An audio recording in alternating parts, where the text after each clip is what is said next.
What are you doing in the hallway? I'm building here. Look, see this? That's a nice joint. Did you make this all by yourself, Kevin? Do you need my approval? Yeah, no, that's good. That's as far as I can get without being disturbed. Dude, you did this on Christmas? I started doing this on Christmas, but the problem is actually finding a quiet time where I can actually focus on these things. Why don't you just stay up all night and do it? I mean, that's what you do. I was getting angry, so too many things to do. But we're gonna go look at some tokay gecko. Is that what this is all for? Shortly. This is actually for baby monitors. Oh. And we might play with some baby croc monitors. Oh, we might? Oh, we are, man. We're gonna play with some we're playing with baby croc monitors that are being socialized, and we're making some pretty good progress with them now. So I really like tokay geckos, and I keep tokay geckos, but the problem is I have a big building, I have a lot of responsibilities, and tokay is just kind of like a little fun thing, but it was like something that was easily ignored as we get distracted with so many other projects. But people keep asking and asking and asking for tokay, so I'm going to try to start getting back to that, trying to realize some other projects I haven't focused on that I need to focus on. So first thing is getting your tokays in the right kind of caging. So in a breeding setup, we're certainly space is appreciated. So right here I have a misting nozzle. So this is Mist King right here.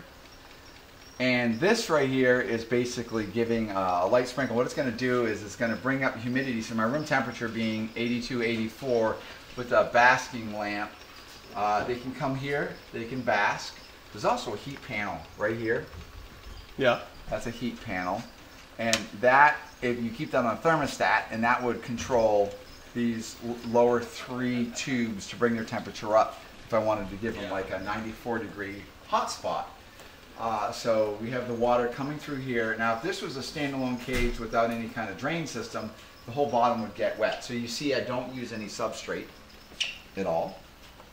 I do like plants, and I have lighting which supports plants. The drain in that rear left corner. Yep. Oh, look at that. None of it just left behind, Kevin. How easy that is to clean. So I like that clean. So that goes into a gutter system. So that drains all the way down to the gutter that's down there? Yeah, down there. So what were in here before? This was originally for geckos, but it was done differently. That it just didn't work the way I needed it to work, and but we added the drain system and all that, and repurposed it. So there's a lot of modifications, but some of the modifications are here we have the tube. So you can see these tubes right here. So if I took out a tube right here, right, it's like that. But this allows me, so I have a way where I hold this whole thing right like that. I can visit with the tokay gecko. I could also keep mangrove snakes in here, vine snakes. There's a gecko right there. There's a gecko right there. There's an albino gecko. You can see its tail. Yeah. Right, maybe. I'll get some shots of them. Okay, it's tough. So we're misting on them. We're basically, we want to bring the humidity up. They really appreciate drinking. I think a lot of times, myself included, it's very hard to get enough water to these guys because they're always licking it up. They come from a place that typically rains a lot, and I think it's very important for them to get access. There's a nice albino right there. Probably hard to see. Yeah, a little. So we're just putting these into a breeding situation. Before I had them mostly in a maintenance situation. And my tokay geckos are generally, most of these are all wild caught. You're Kevin McCurley in the podcast room. One thing you need to realize with tokay geckos, it seems like the easiest thing to do, just stand here with the tokay gecko and tell you all about that. Well, tokay geckos, they can stick to things. They have a fantastic bite. And we breed them, and historically I've always been known to socialize them. And now you're going to get disturbed by Jacob. Oh, yellow Jacob. Look at him. Jacob, what do you want? Shame on you. I don't know. I'm bad. It's okay, Kevin. Take it down. Do it super nice. No. No. Super angry. It's all right. So, what were we saying? Okay, so tokay geckos. Yep. So when I'm talking about setups of tokay geckos, sadly you have to watch me sit here and do all this with my hands, looking up at the ceiling. For those who ask why I look up at the ceiling, because I'm trying to think. trying to think. We never plan out our videos. These are always like the first shot. Just do it. Donnie just films me. Usually I'm doing something else. So I just want to be... We're not reading off scripts, Kevin? It's still obvious, right? We don't have scripts. I'm just basically just babbling whatever's rifling out of my mind. But behind me is a Tokay gecko setup that could easily be realized for a lot of people. And in this case, we're using Exoterras. This is a larger, this is a 36 by 36 by front to back. I think it's 18. This is a beautiful design. I am so thrilled with what Hagen and ZoomEd are producing as far as caging. The caging that we get to work with nowadays is so much better than what we got to play with a little while ago. So what's really good about this, we have a screen top. So we can put a dripper on this. We got a red heat bulb back there. We got these styrofoam backgrounds, which look really nice, but as time goes on, if you keep crickets with them, the crickets are actually going to start eating them, and the crickets get behind them. What would you use?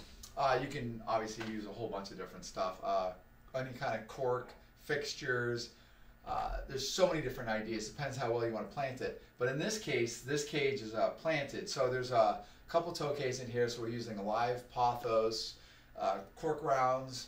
We have the red basking light. The ambient temperature in here is typically about 78 to 82 degrees. So the basking light brings it up to about 95.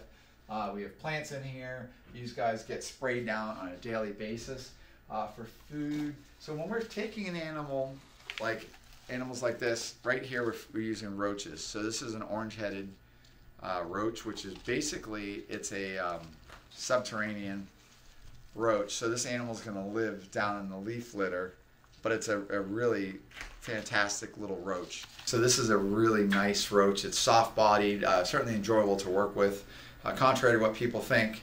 When we're talking about roaches, people, oh my God, it's a cockroach. And we have these horrific ideas. We're talking about German cockroaches that can invade your house or whatever. So we're not talking about that. We're basically talking about exotic tropical roaches, which are actually fantastic little creatures in their own right. They're not gross, very, very clean. They also make great food items. And what's nice about this, we can basically gut load them, so the nutritional capacity of these is excellent. But in this case, we have a cup in the cage where these roaches do not climb. So these orange-headed Guyana roaches. Hold on, this is distracting the hell out of him. Oh, I'm sorry. Look who's ruining the video. Customer. Oh. So he is getting, why don't you just take the whole bin with you? And you can go out there if you want, so you're not getting stressed out. So you're not getting stressed out? Yeah, so I'm not. Yeah. If you were anybody but Jacob, he would have lost his mind.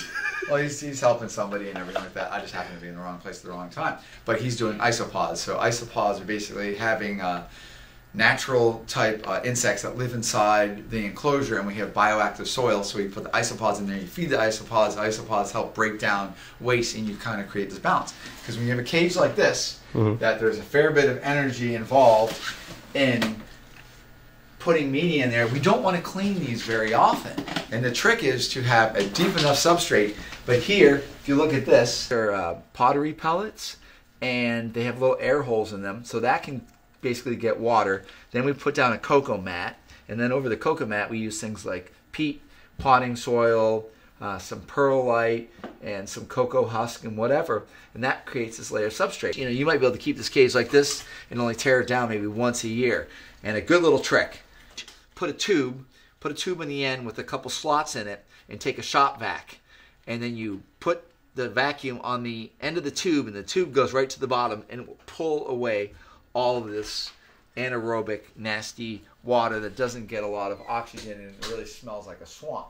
But you can do that. That's a good little trick. Just put a tube that goes down there, and that tube would just be a piece of PVC with some slots in the end, and that's going to go down where all the water is. Then you take your little shop vac, which is going to vacuum up water, put that to the end of it, and then that is going to grab all that water that's been accumulating because you've been spraying and misting that cage, and it's going to pull all that, and it's going to clean things up. That's a good little trick you can do when you're doing terrariums. Tokay geckos are not hard to keep. Sourcing good, healthy ones is a trick, but generally what you can do, any tokay that you're going to get from a pet store, it's going to be something that's going to be a labor of attention you're going to need to put into it, and myself included. Even the tokays I get, I have to get them in. There would be some mortality because some of them just don't acclimate. Some of them have gone through such great duress. There's disease things, and there's a high parasite load. So the most important thing is getting food to them, getting food that they can quickly start eating and then start putting some weight on there, because a lot of these animals are probably through transit and going from one place to another. They don't have a lot of chances to feed. So a lot of times they come in, they're very skinny. So we want to make sure we're giving them plenty of food, and they'll readily eat things like crickets. Make sure you gut load your crickets. Make sure your crickets you're giving moisture to first, because sometimes people will feed these crickets with no food in them, no gut load in them, and they haven't given anything other than a potato. Potato doesn't cut it, guys. You want to give them citrus, you want to give them some kind of fruit, because that's citric acid and everything like that. Remember, your feeder insects are the gateway for all of the nutritional requirements that your gecko gets. And in the wild, they're eating all sorts of different insects, you know, moths, spiders, other lizards, maybe even small birds or whatever. So you want to keep their diet varied. If you give them just a strict cricket diet, things might get a little boring for them, so change it up. So use hornworms, silkworms, you can use waxworms, you can use some of the food prep diets to see if you can trick yours to eat that. But certainly crickets, all sorts of different kinds of roaches, those are all key food items, and they'll actually help put the weight on your animal. Once the animal starts getting some weight on there, the animal will often change its behavior, be willing to sit out as it gets used to and bask when you're around. And like I said, these animals can be tamed, we can socialize them, and we can gain their trust. But it takes a little bit of time. But grabbing your geckos, if you watch my other video, put my hands like this and all this different stuff. A lot of people are not understanding that I have moved a lot of geckos. And I do these things because I'm trying to work around with these animals. And these animals are incredibly elusive. They run up walls, they run up glass, they're very fast, and they'll turn around and hold their ground and they'll bite you. And the bites, as you can see, can be kind of severe. But if you just go through just building threads of trust with these guys, you can develop a relationship, and it just takes patience. But generally, tokay geckos are not, when you put your hands in there, they're not willing to just run over and bite you. That's not what they do. If I put my hand near them and the gecko holds his ground, a lot of times they're going to do is going to give you a quick little warning, little bite. It goes, "Ew," and it does that. And it's usually that will go without any blood. But occasionally you get a very confident animal that's holding its ground and thinks he's cornered, and then you get the multiple attacks. And that kind of bite can be pretty savage. The back of my hand isn't so bad. When they grab the end of your finger like that one did and shook his head, there's a nice lacerating bite there. It almost seems like there's something in their saliva that causes you to bleed a lot more, because it doesn't seem to clot very well. Yeah, let me ask you something. Every time I've seen a tokay bite, they like bite and they don't let go, and they sink their eyes in their head. Why did that one not do that? They have incredible jaw strength. So when they sink their eyes in their head, they're biting so hard, their eyes sink in there, because that's just the way the whole mandible system is working. So one of the first things, if a tokay ever were to latch onto you, what is the trick? How to get off? Don't sit there and try to pry its mouth open. What you want to do is, let's say if it bit me here, what I would want to do, keep my composure, put the animal down, and let all 4 of its feet on the ground. Leave it where it feels like it can let go and run away. That's all they want to do. They're just doing that as a last resort. So if I sit there and try to grab it and do this, or even making a lot of noise and all that different stuff like that, that animal's going to basically just double down. It's going to keep maintaining that horrific bite on you, because that's what's in its mind, is saving it. So if I put it down and I look away, don't look at it, don't even let it see your eyes, where it feels like it can just sneak off, that it then can go run away. That is the best way to get out of it. And these animals, you can put them underwater and they'll basically drown. And because this is all they got going on. So you have to give them the way out. Just like cobras, they use their hood and they're always trying to keep you off. And what they're trying to do is get the predator, the would-be predator, to pause. And then right when they detect, oh, it's distracted, it's my chance, the cobra then will want to dash off. Hopefully it has a little escape hole or someplace where it can get away. Because that's all a cobra wants to do. It just wants to get away from you, because they're fearful of you. They're not mean. They don't want to get you. They want to get away from you. I wish you put this in the gecko video. That would have been kind of interesting if I was filming that. It would have been like, how do you get that off when it bites you? Well, it didn't hang on. Right, you never see a tokay gecko hanging on me. Yeah. So it's because I don't do that. So if I hold the tokay gecko and I'm grabbing it behind the head, and sometimes you have to do this. Like certainly when I'm sexing them and assessing them, or even medicating them, sometimes you have to grab them. But there's very nice ways you can do it. But once I grab a tokay behind the head and its mouth opens up, and if I am stupid enough, put my hand in there, that's going to be a latch-on bite. A lot of times they might just bite and hang on, and once again, put it down, let it so it can get away, but don't be looking at it. Your eyes glaring at them, they're very keyed in on your eyes. There's a lot to a tokay gecko. Like I said, they are intelligent, they're very reactive. Even though you can buy them very inexpensively in a pet store or on a show or at a show, they end up being, they can be amazing animals. And to actually get a tokay that's been acclimated to captivity, or even a captive bred tokay that's a big impressive animal that actually becomes friendly, that's very impressive, and that's a very rare thing. And that's only because that directly is associated with what the keeper has put into that animal to actually get that animal to that state where we can now enjoy them, where they're actually thinking.